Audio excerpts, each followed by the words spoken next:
And we're live. Hello and welcome to the 109th episode of Hex Therapy Live. I'm your host, Maddie ALLin, and tonight we're going to have a great show. It's going to be a 20 to 30-minute show where we talk about the ups and downs of crypto. And I think that's really important for people during these times when the crypto market is certainly in a bear market. And so hopefully this will be helpful for everybody. And with that being said, hit the like and subscribe button. I'm going to be talking about what's happening with the upcoming HexConference.com that's going to be happening online, and also talk about what's going on Twitter. So stay tuned, and here's the intro. Welcome. It's from Maddie ALLin of HexTherapy.live. I like Maddie. Maddie tries to make the world a healthier place. He's a mental health professional. He's done research. Videos on sudden wealth syndrome. There's nothing that a human being can do better than try and heal his fellow man. Maddie ALLin's got that covered. He does emotional, feel-good, mind management, emotion stuff like as his gig because he's a therapist. That's what he does for a living. Like he helps heal people. Some people might be wondering why there's a dog in my intro video, but there actually was a dog that was named after me, Maddie ALLin. So shout out to him wherever he is. And I hope everybody's been having a good holiday. Despite the decline in the crypto market, it's, even though it's something that we were kind of expecting, with volatility being the price that you pay for the world's best performing asset class. And so here we are in the bear market. And some people are excited about that because they want to accumulate cheaper Hex or other cryptocurrencies. And, some people are not so happy about it because they've made plans hoping that Hex would be worth more than it is now. But I certainly found it interesting. I don't normally post about the price necessarily. That's typically something I actually don't focus on. I focus more on the behavior change aspects that I'm documenting for myself and for others. And, of course, designing Time Pays Me as a way for people to get exposure to time locking, to hopefully lead them to a better experience with Hex for people who haven't tried it, and for people who have tried time locking and have had a successful go at it with Hex. Being certainly for myself, being able to time lock Pulse Chain and Pulse X tokens will be super valuable once I get done developing my blockchain utility. So shout out to everybody who's watching live. I have been traveling, and so that's why I haven't been, that's why tonight isn't going to be the longest stream ever. But look at this tweet that I put out earlier today. I'm frankly very surprised at it getting 322 likes. Normally my tweets don't get that many people liking it, and certainly Twitter pushed it to 14,000 views for this one. And the tweet was simply stated, guess what? I got to buy Hex at 1.7 cents last night. And oh yeah, the number's still going up. So I don't exactly know why people are so excited about that tweet. It's Hex being at 1.7 cents, like I said in the beginning, is I guess it's exciting to some people, and that's because they're taking a long-term approach. They're taking a savings approach and valuing their participation based in Hex terms and not just in dollar terms. Some people like buying dips. Certainly in my first bear market, I kept the faith, and I kept believing in the things that I believed in. I believed in Bitcoin, believed in Ethereum, believed in Hex, and in Mimblewimble coin. So it didn't bother me when those things went went down 70, 80, 90%. It didn't make me feel happy either.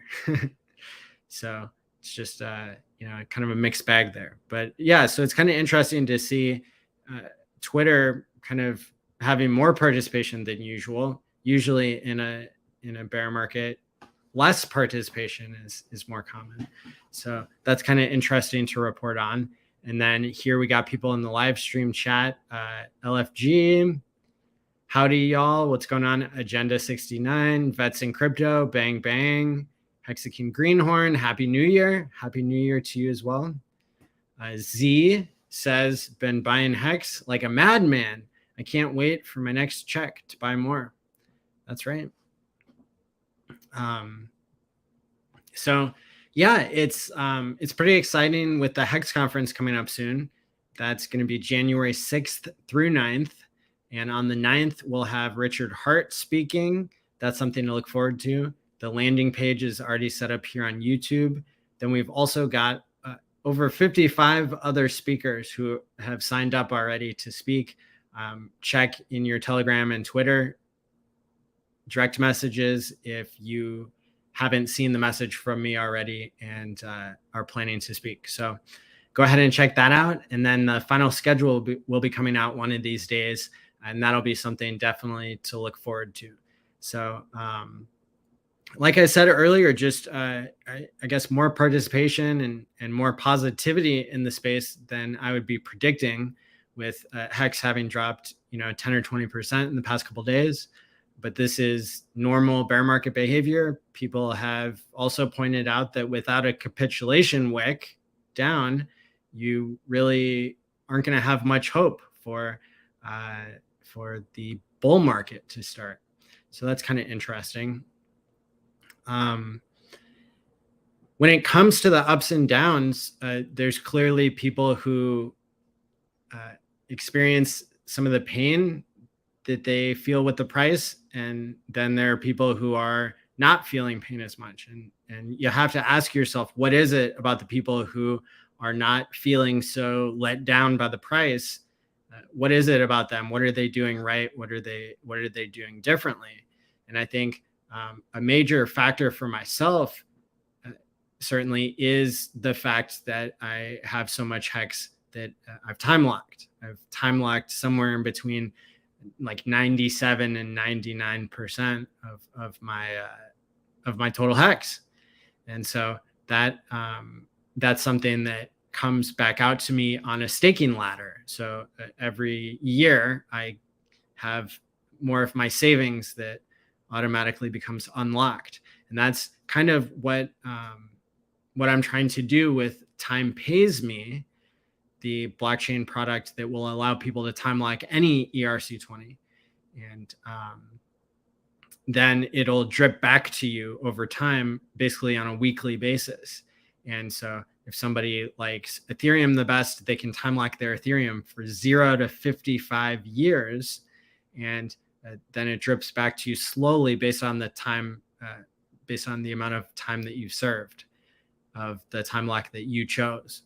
And in fact, removing any incentives from the mix other than the natural incentives of holding something you believe in being a superpower for some people, for people who normally have too many ups and downs or too much emotional distraction occurring because they're always wanting to check the price to make to be basically making continuous decisions all the time about how to be playing cryptocurrency.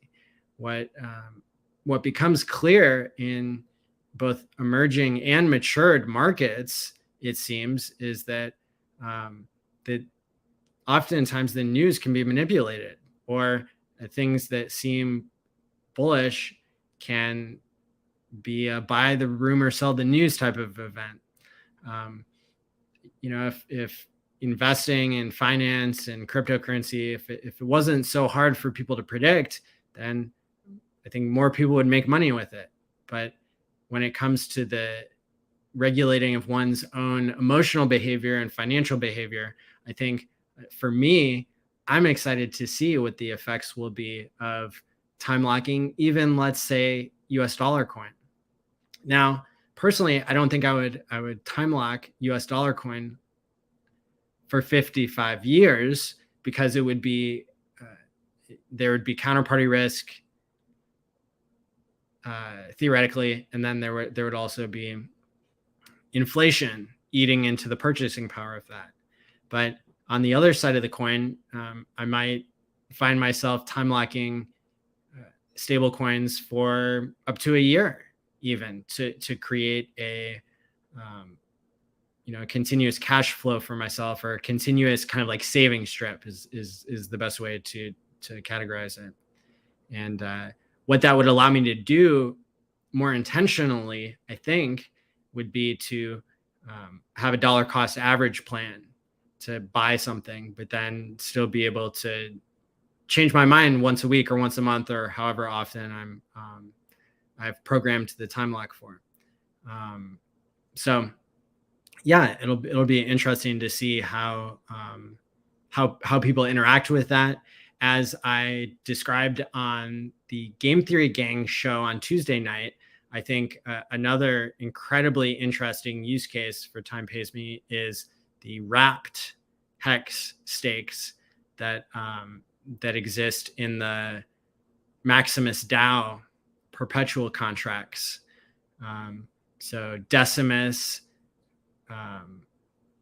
and Lucky and all these different contracts that the guys at Maximus.cash have rolled out. Those are, some of them are not trading at a huge premium right now compared to native hex. But with Time Pays Me, they have this extra element of, if people are buying them off the market, then they're not tradable, and you can drip your coins back to yourself while still earning trustless yield. So how cool is that? It'll be really interesting to see how the product gets used. And, we've been playing around with it in a private testnet, and it's coming along nicely. So no expectations, but definitely some good theory that's being worked out, and all that good kind of stuff. So yeah, hit the like button, says Pulse Bezos. Paul Burns says, I locked up some just over a year ago, and I have not been here from what's been going on with all of it. If someone could fill me in, many thanks. Well, pretty much crypto goes through a high amount of volatility. And so about every 4 years, Bitcoin, Ethereum, and everything else in crypto will go down by about 90 to 95%, or approximately 10x if you look at the math that way.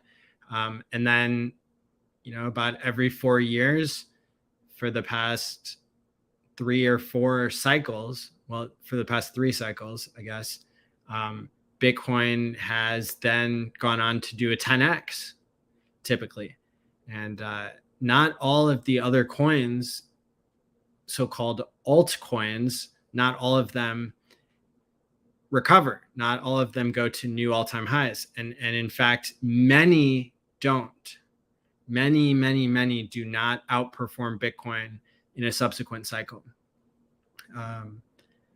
And so that's kind of what the market is reacting to when it comes to Hex being down compared to a year ago. I'd say about a year ago, we might have been still up at 20 or 30 cents.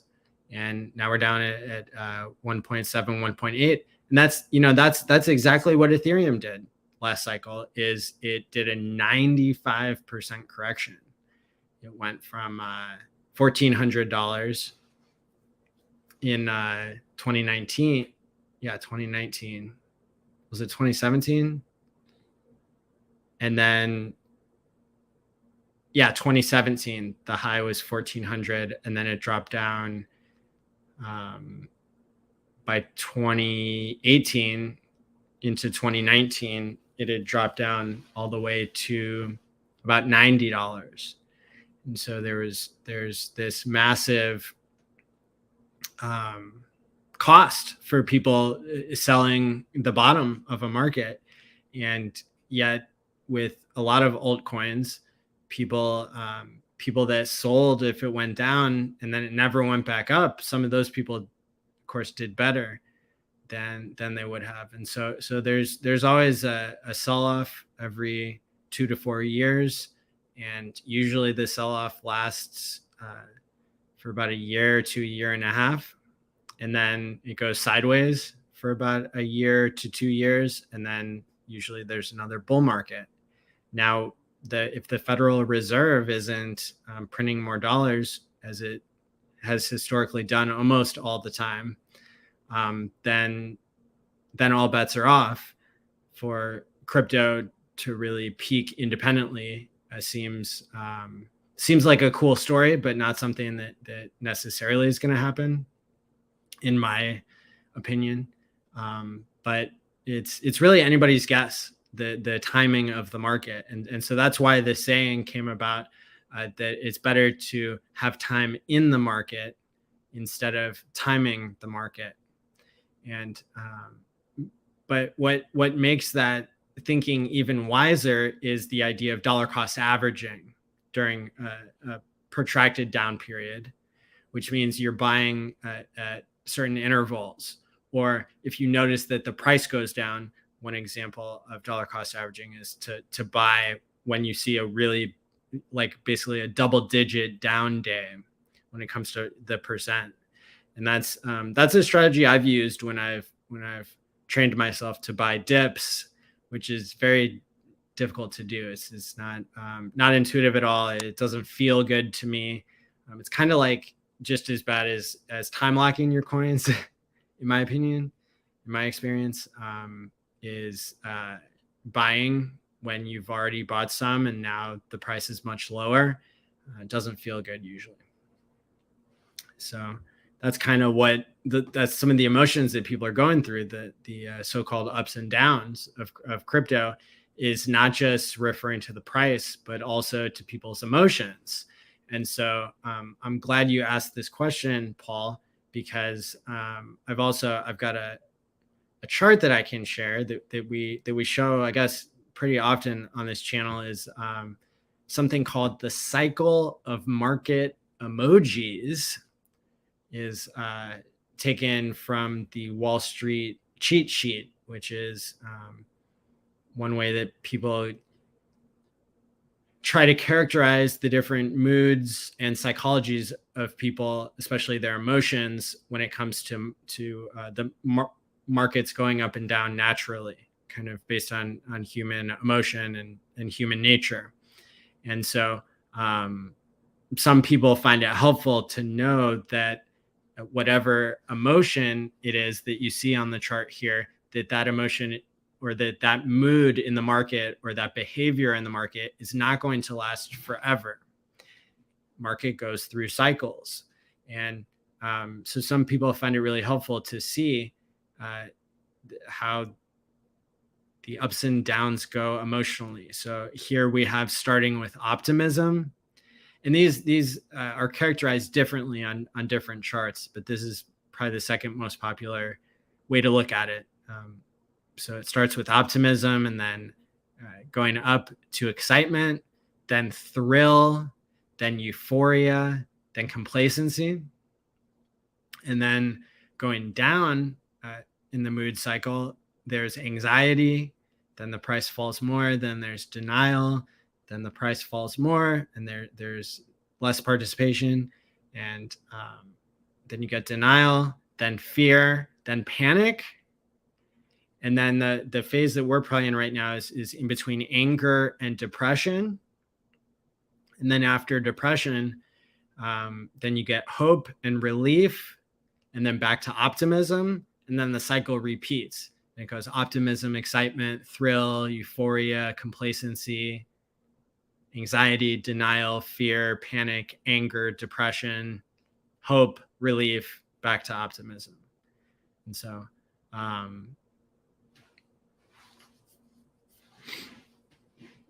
so that's the cycle of the market. And let me put my banner back up here. And that's typically what people experience, what their emotional experience is, going through the ups and downs of a cyclical market.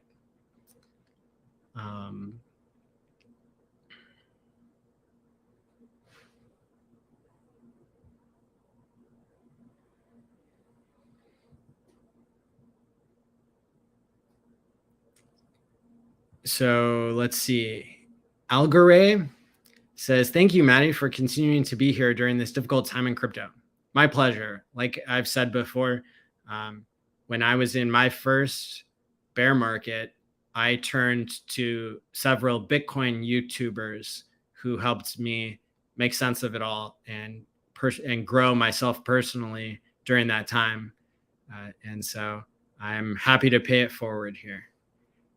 And, hopefully someday there are some of the people watching this will become crypto YouTubers and pass it on even further.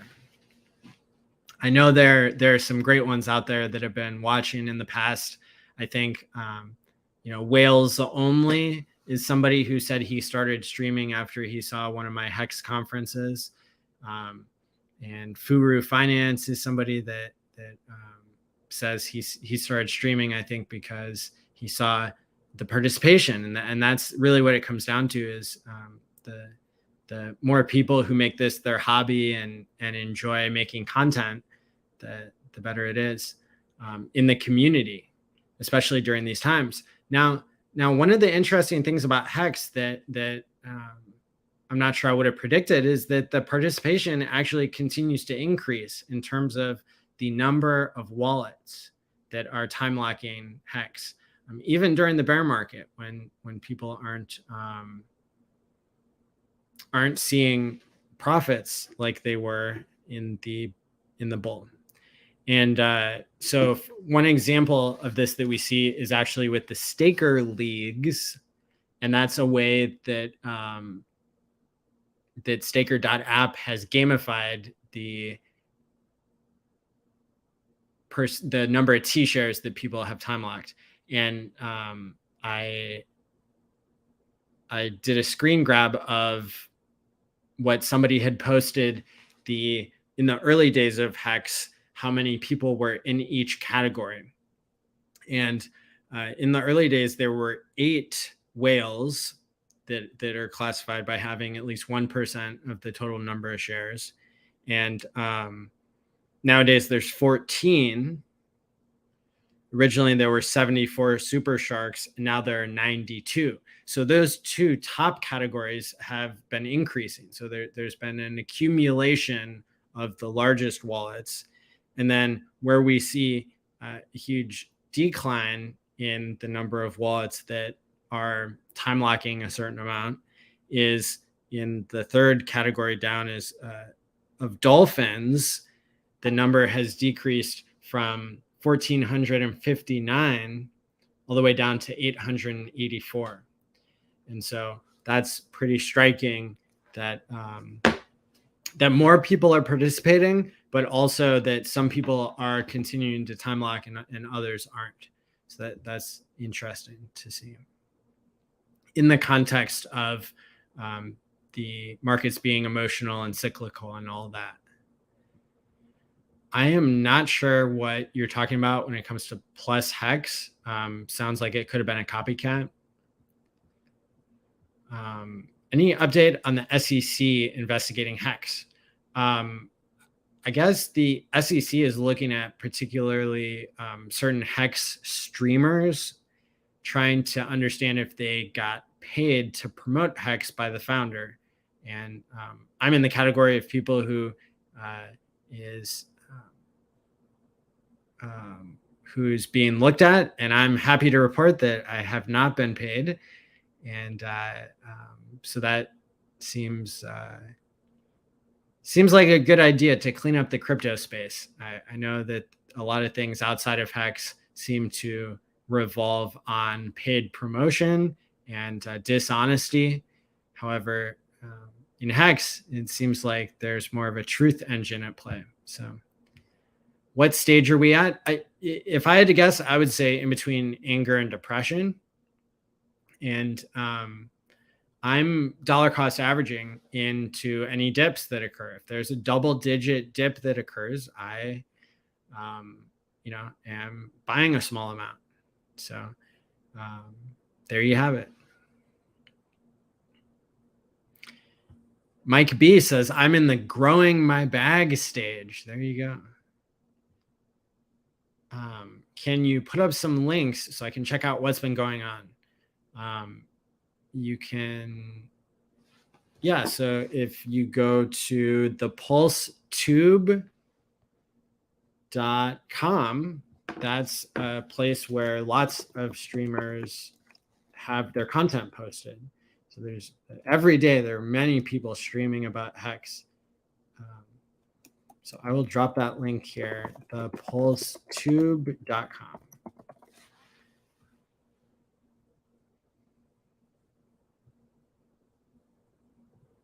What amount of T-shares does it take to be classified as a dolphin? It takes about 1,000 T-shares to be classified as a dolphin. It takes about 100 T-shares to be classified as a squid, and 10 for turtle.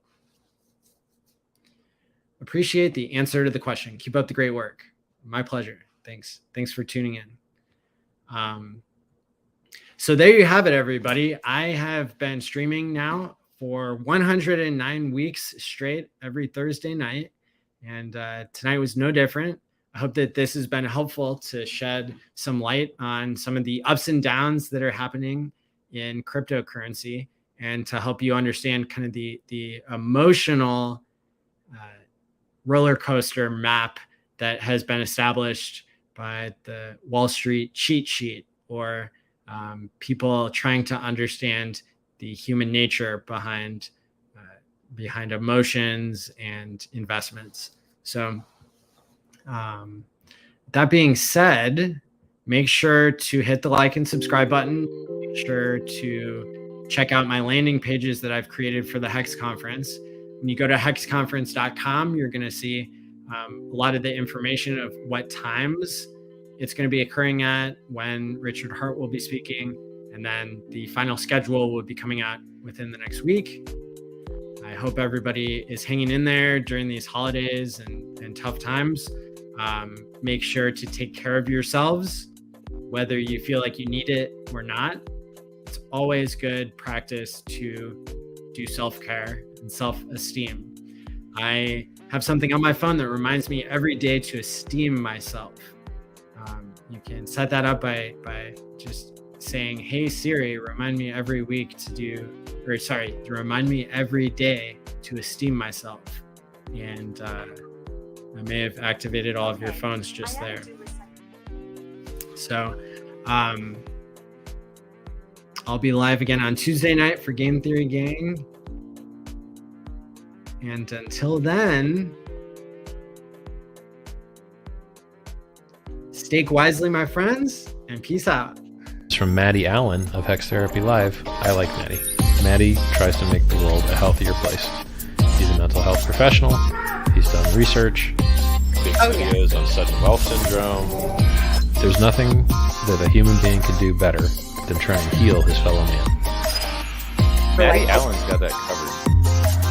Does emotional, feel-good, mind management, emotion stuff like as his gig, because he's a therapist. That's what he does for a living. Like, he helps heal people.